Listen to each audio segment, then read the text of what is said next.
샬롬 할렐루야. 마태복음 12장 19에서 21절.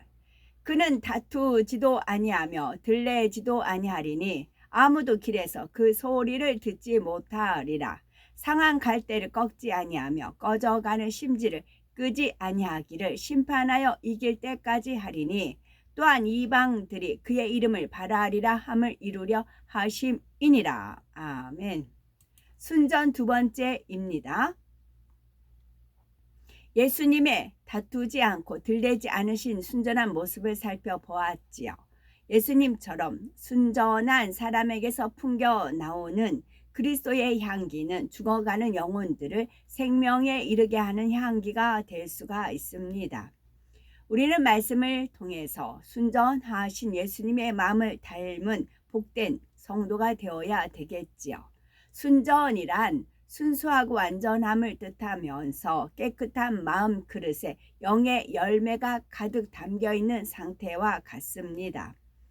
이러한 순전을 이루기 원하는 분이라면 먼저 입술의 말을 살펴봐야 합니다. 마태복음 12장 35절에 선한 사람은 그 쌓은 선에서 선한 것을 내고 악한 사람은 그 쌓은 악에서 악한 것을 내느니라 하신 말씀처럼 특히 말 속에 사람의 선과 사람의 악이 담겨 있습니다.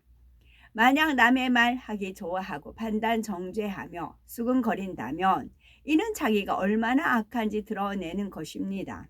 반면에 순전한 사람은 그 말과 행실이 온전하며 아름답습니다.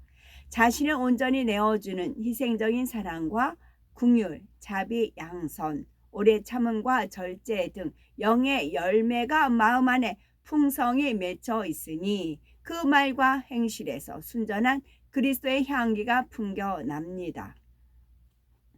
예수님의 모습 계속 살펴봅니다. 아무도 길에서 그 소리를 듣지 못하였다 하였지요. 예수님의 고우신 성품이 겉으로 나타난 모습입니다. 걸음걸이나 몸가짐, 언어 습관에서도 얼마나 흠이 없고 온전하셨는지를 나타내 보여주시지요. 성경에 이러한 예수님의 성품과 교양을 왜 기록해 놓았는지 깨달아 우리도 닮아야 합니다. 이 말씀을 통해 주의 교양과 주의 겸손을 배울 수가 있지요. 먼저는 가정에서의 주의 교양이 필요합니다.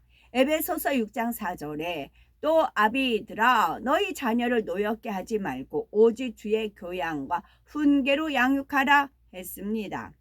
아이들이 부모가 원하는 대로 순종하지 않는다고 너는 왜 그렇게 행동하니? 누구를 닮아서 그러냐라고 짜증스럽게 지적할 것이 아니라 부모님이 먼저 주의 교양으로 행하며 본이 되었는지 살펴보아야 되겠지요.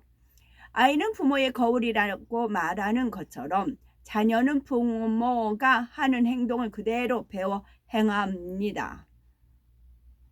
예를 들어 혈기가 많은 아버지를 보고 자란 아들이 청년이 되면서 혈기를 부리고 심하면 부모에게 폭력까지 행사합니다.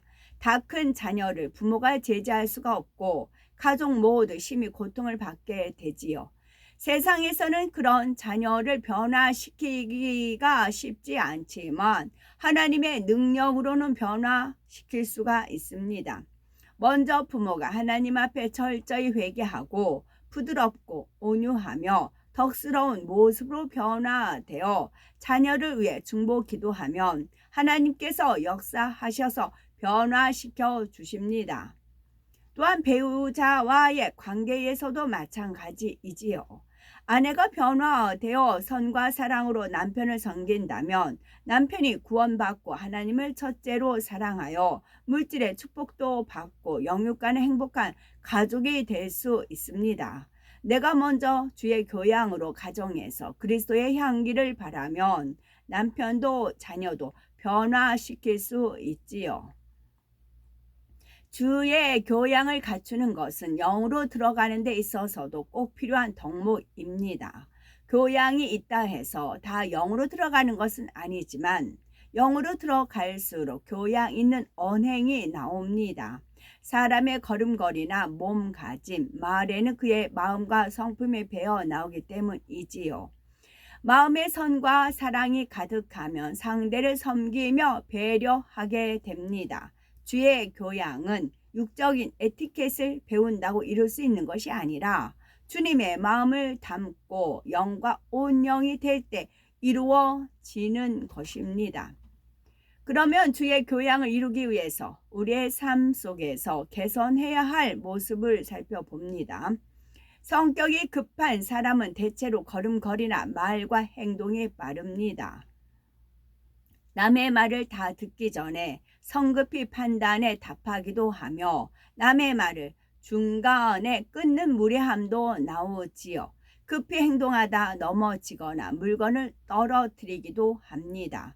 몸을 심하게 흔들며 걸어가는 사람도 있고 삐딱하게 앉기도 하지요.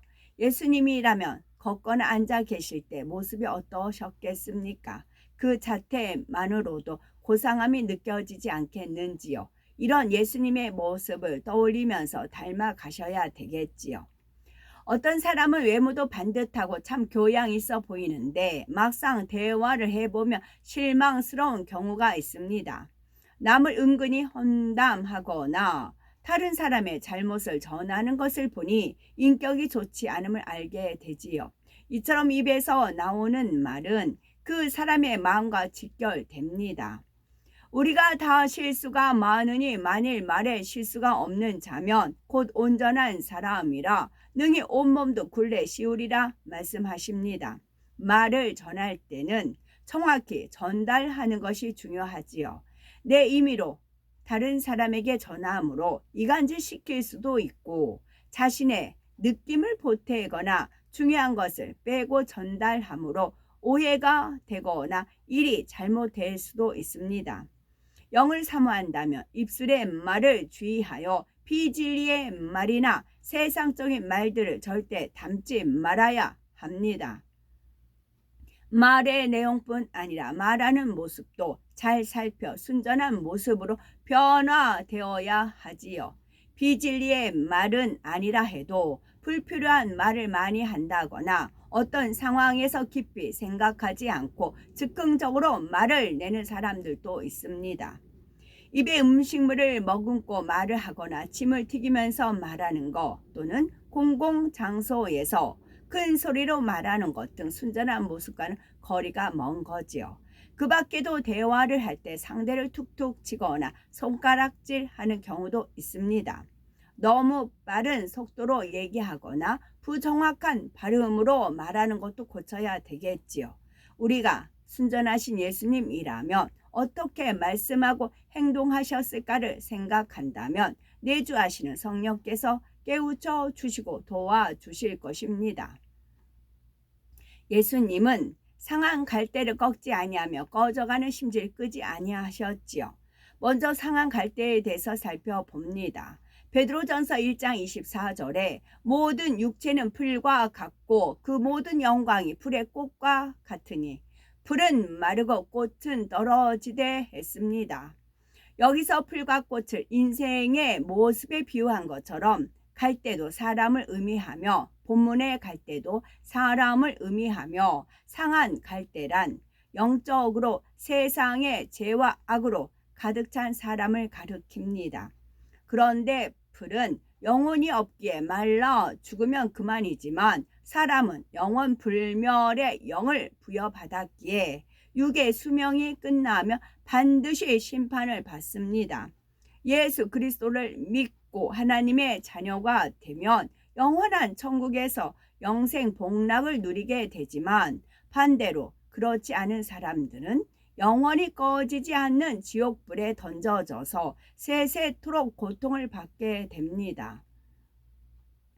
마태복음 6장 30절에 오늘 있다가 내일 아궁이에 던지우는 들풀도 하나님이 이렇게 입히시거든 하물며 너희 일까 보냐 말씀하십니다. 들풀도 아끼시는데 하물며 하나님의 형상대로 지음받은 사람들이 죄에 물들어 그 형상을 잃어버리고 원수마귀 사단에게 찢기고 상한다 해서 어찌 단번에 버리시겠습니까? 아무리 불의가 가득한 인생이라 할지라도 회개할 수 있는 양심이 조금이라도 있다면 끝까지 버리지 않으시고 참으십니다. 바로 이런 하나님의 마음, 예수님의 마음이 상한 갈대를 꺾지 않으신다는 말씀으로 표현된 것입니다. 다음으로 꺼져가는 심지란 불이 꺼져간다는 뜻으로 아직 불씨가 남은 상태입니다. 여기서 심지도 인생의 영혼을 의미하지요. 잠언 13장 9절에 의인의 빛은 환하게 빛나고 악인의 등불은 꺼지느니라 하신 대로 영혼의 생명을 등불에 비유하고 있습니다. 그리고 꺼져가는 심지 또한 구원의 빛이 꺼져가는 인생의 모습을 의미하지요. 꺼져가는 심지를 끄지 않으신다는 것은 악한 세상에 마음이 물든 악한 사람이라 할지라도 다시금 불을 피울 수 있는 조그마한 불씨만 남아있다면 그 심지를 끄지 않으신다는 것입니다. 즉 예수님을 구세주로 영접할 수 있는 양심이 조금이라도 있다면 기다리시고 은혜를 주신다는 뜻이지요. 마지막으로 상한 갈대를 꺾지 아니하며 꺼져가는 심지를 끄지 아니하기를 심판하여 이길 때까지 하리니 하신 심판에 대해 살펴봅니다. 이 심판에는 여러 가지 의미가 담겨 있지요. 먼저는 인간 경작이 모두 마친 후에 임하는 심판으로 모든 사람은 이 땅에서 행한 대로 심판을 받게 됩니다. 그런데 하나님께서는 이 심판에서 한 사람도 멸망치 않기를 원하십니다. 요한복음 3장 17에서 18절에 하나님이 그 아들을 세상에 보내신 것은 세상을 심판하려 하심이 아니요 저로 말미암아 세상이 구원을 받게 하려 하심이라. 저를 믿는 자는 심판을 받지 아니하는 것이요 믿지 아니하는 자는 하나님의 독생자의 이름을 믿지 아니하므로 벌써 심판을 받은 것이니라 하신 대로 모든 사람은 백보자 대심판 때에 최종 심판을 받게 되지만 이 땅에서도 예수 그리스도를 믿느냐 믿지 않느냐에 따라 이미 심판이 이루어진다는 사실입니다.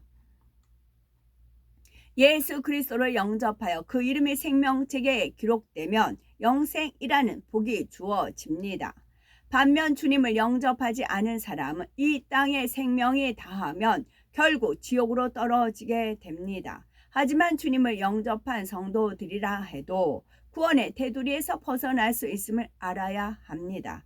이에 사랑의 하나님께서는 주님을 영접할 때 우리 마음 안에 보혜사 성령을 보내주셔서 온전한 구원과 참 자녀로 나올 수 있게 도와주십니다.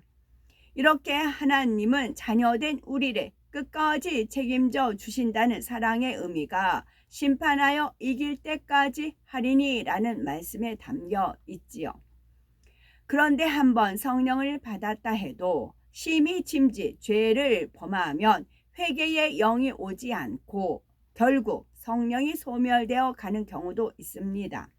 완전히 성령이 소멸된 것이 아니라 불씨처럼 조금이라도 남아있다면 하나님께서는 인생들의 연약함을 아시기에 오래 참으시고 많은 기회를 주시며 최후까지 쉽게 포기하지 않으십니다. 이것이 심판하여 이길 때까지라는 말씀에 담겨 있는 의미이지요. 이뿐 아니라 주를 믿지 않는 사람들이 아무리 죄악 가운데 살며 하나님을 대적한다 해도 예수님께서는 그 마음을 열 수 있도록 계속해서 마음문을 두드리신다는 의미도 담겨 있습니다. 이것이 심판하여 이길 때까지 참고 기다리시며 기회를 주시는 하나님의 사랑이지요.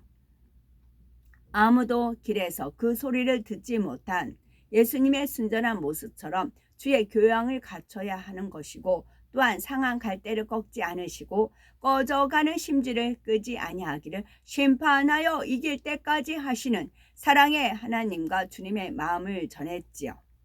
상한 갈대와 꺼져가는 심지와 같은 영혼들이라도 주님께 돌아올 수 있도록 힘써 전도하고 충성하여 하나님의 마음을 시원케 해드리는 복된 우리가 되어야 되겠습니다. 아멘.